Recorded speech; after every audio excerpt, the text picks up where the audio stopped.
রাগের মাথায় আপনি সন্তানকে বললেন তুই মর, ফেরেশতারা বলল আমিন। তোর ভবিষ্যৎ অন্ধকার, ফেরেশতারা বলল আমিন। রেগে মেগে আপনি আপনার মেয়েকে বললেন জীবনেও তোর কপালে স্বামীর ভাত জুটবে না, ফেরেশতারা আবারও বলল আমিন।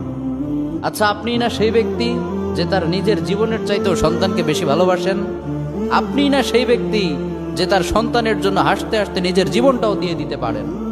আপনি না সেই ব্যক্তি যে আল্লাহর কাছে নিজের চাইতেও সন্তানের জন্য বেশি দোয়া করে?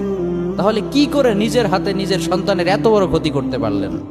Doesn't make any sense. Common sense বলতে কিচ্ছু নাই আপনাদের।